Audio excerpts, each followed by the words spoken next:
Hello, hello. I hope everyone is doing well. It has been a minute since I have filmed an update, and I actually got a couple of comments or messages asking for an update. So here it is. If you're new here, my name is Rebecca, and I have been documenting my story with breast cancer, and that's why you're here, I guess. Can we talk about an awkward beginning to a video? If I had time, I might redo it, but that is what it is. I'm Rebecca. I'm here telling the world about the last year of my life, and it is actually been a full year since my diagnosis with stage 3 HER2 positive, estrogen, progesterone negative breast cancer. I was thinking about it in church this weekend, that this week last year my whole world changed, and it seems like yesterday, and it seems like a million years ago. I think so much in my life has changed since this week last year. So much in the world has changed. It's just surreal, I guess. I don't know that it really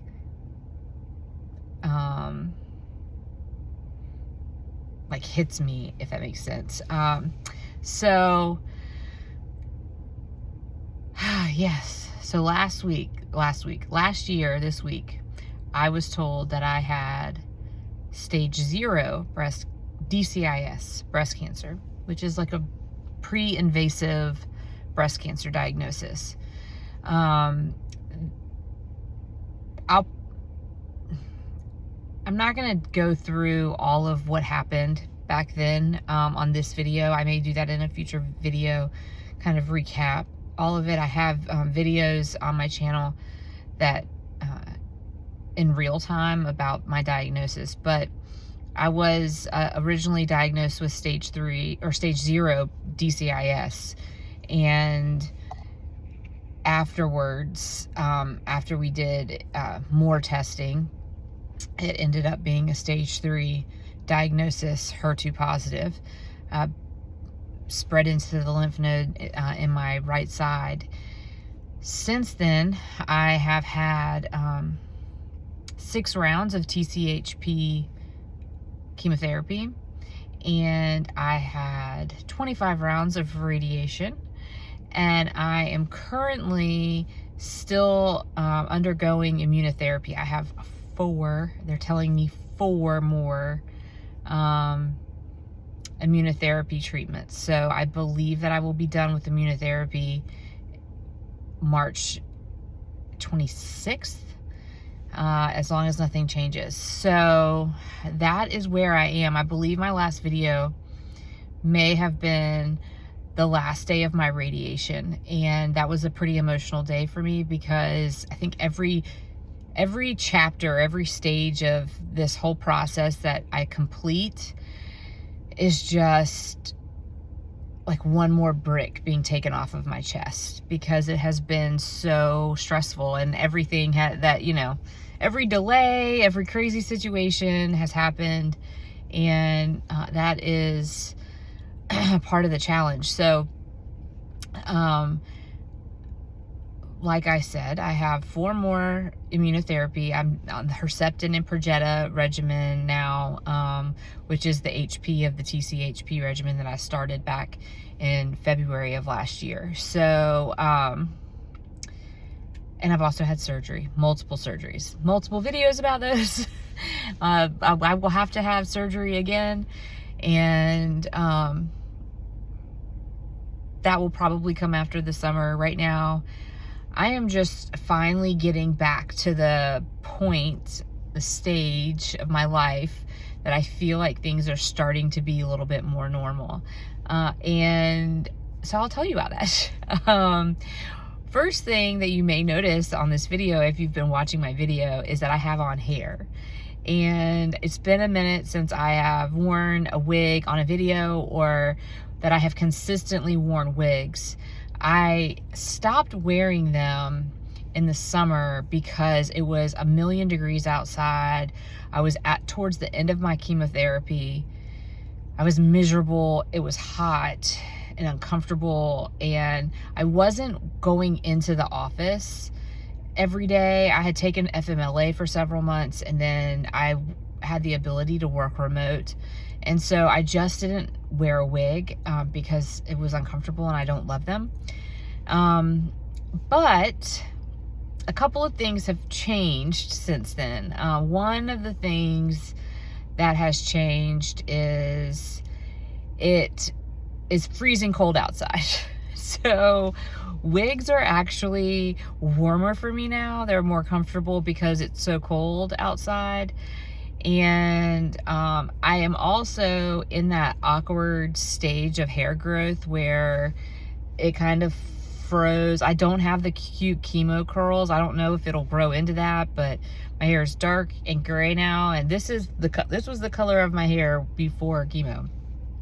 And so it's just at a weird, awkward stage. I do go out without my wig on now. I'll wear a headband or a hat, or I typically wear something on my head. This sounds superficial, but it's just, it feels weird. It feels weird. I feel like it looks weird, so I try to put something on it. But because it's so cold, I am more inclined to wear a wig. And one thing that has changed is on January 2nd, I started a new job.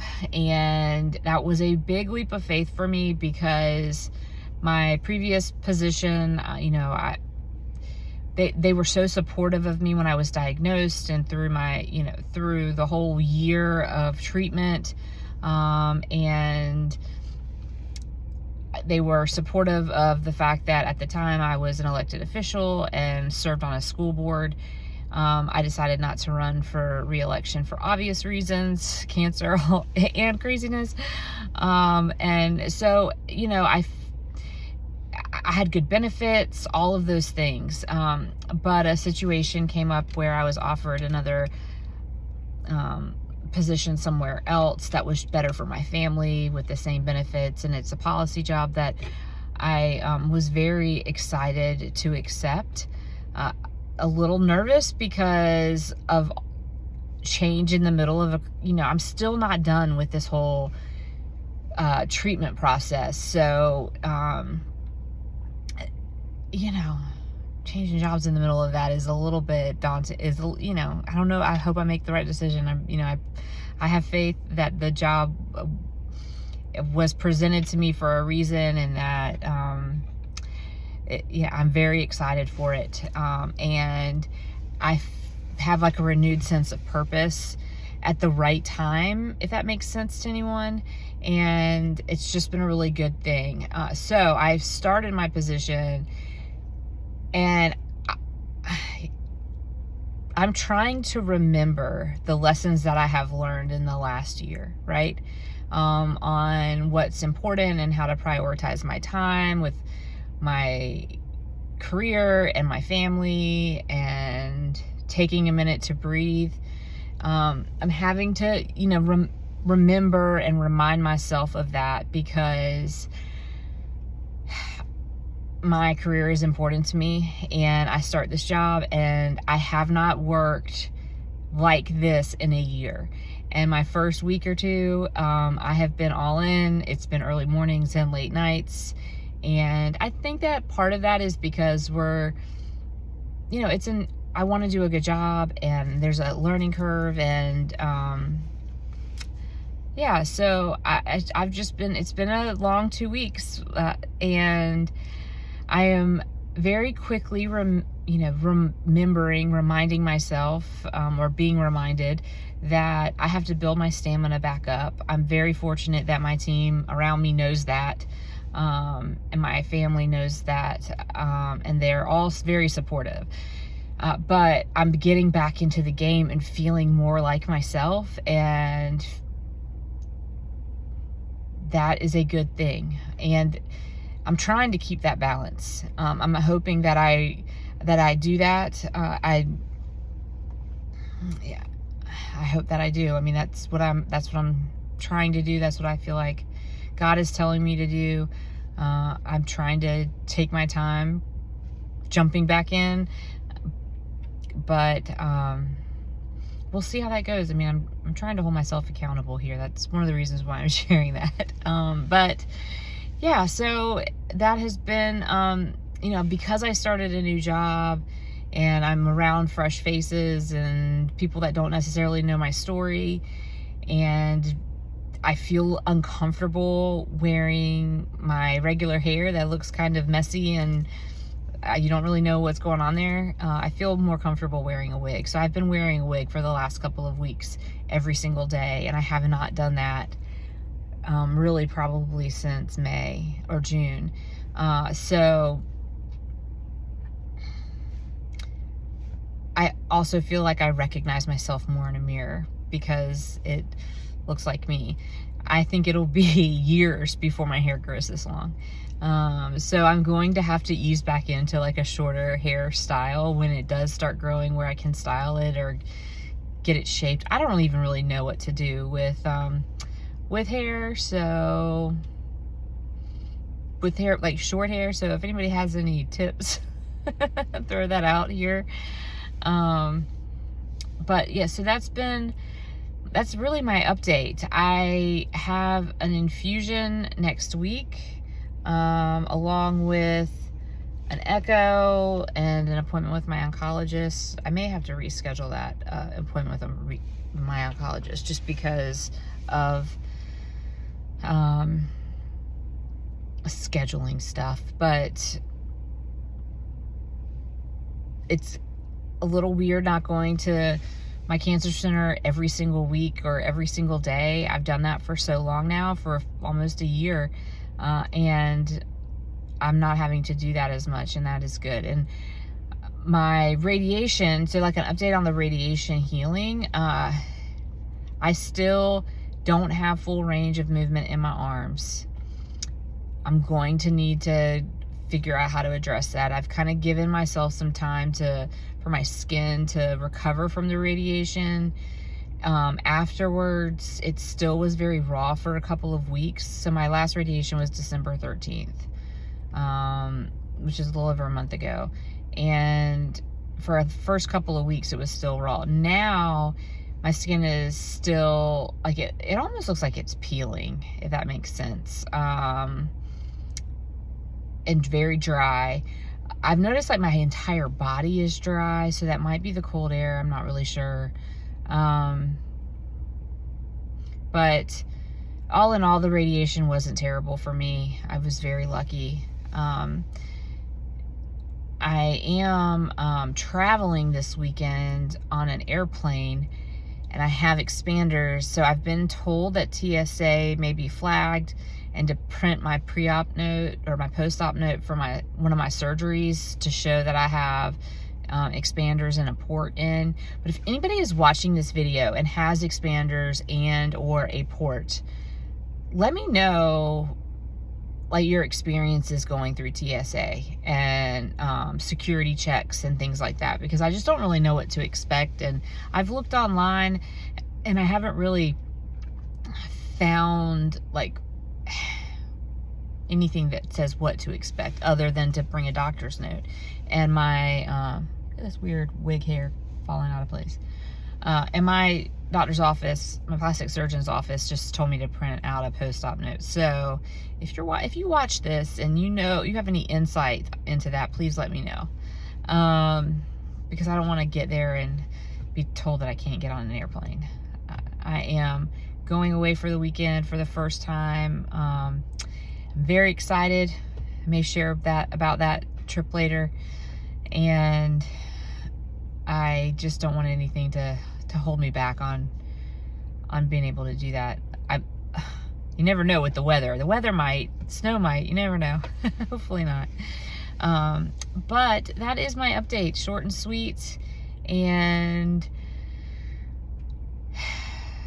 I think that if I were to say anything to the folks that have been watching this, or the new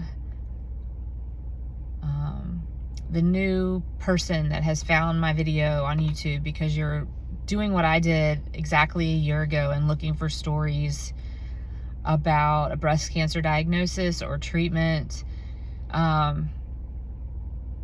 it almost makes me want to cry to even think about somebody like me this time last year, because, man, that was hard. It just doesn't even seem real. You hear these stories, and so many women, so funny, I have met so many women that have had breast cancer since then, since my diagnosis, that I just never knew about, or I just didn't realize how prevalent it was.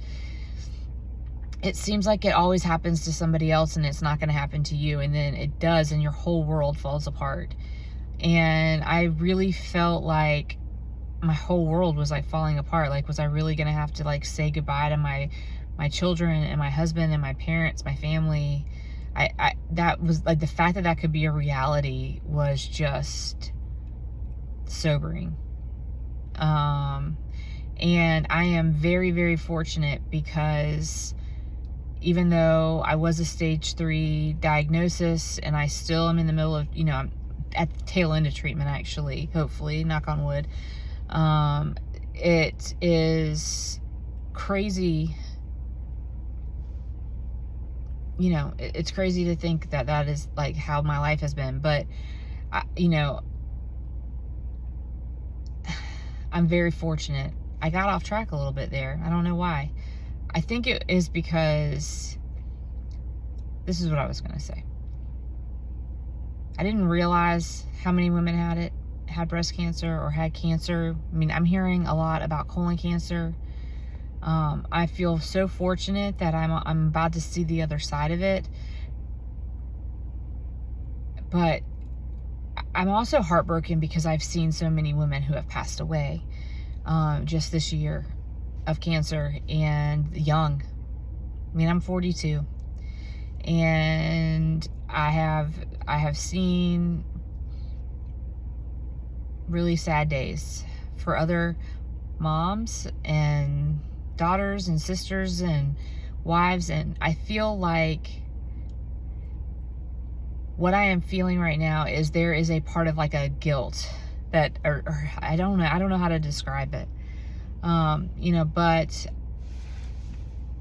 I'm trying to push past that, because I want to be able to focus on the positive, but the reality that could have been me, or that could one day be me, is, that's a scary thing to think about. And when you first get that diagnosis and you're trying to figure out what you're going to do, and it doesn't seem like people have answers, or they can't relate, just know that there are people that relate. They may not have the answers, but they may be able to give you stories about, what they went through, or recommendations, or videos like mine, so that you can be informed from a patient perspective, not necessarily from an MD Anderson or Sloan Kettering or WebMD or whatever the Google says. You can read all about it, but to hear, what really helped me was to find other women that were going through what I was going through. And that's why I film these updates, and I'll still film these updates, because I don't think that it'll ever stop. I don't think I'll ever go to sleep and not worry about it coming back, or another type of cancer, a secondary cancer coming back because of this. And so I think that it just makes me more aware, and I want to make other women aware, to just advocate for yourself and pay attention to your body. And if there is ever like a little nagging thing in the back of your mind, just go and ask someone. That's really how we found my diagnosis. And again, if you're going through this, I'm praying for you. It's a hard journey, but you can do it. And I say this all the time: the best physician, the great physician, is God, and He's got you. Just lean into Him. Be still and lean into them. All right. Well, that is my update, and I hope everyone has a great rest of the week. And comment on the TSA if you have a minute. Just let me know what your experience with expanders are and security checks. So have a blessed weekend, y'all. I'll be back and film another update at another point. All right.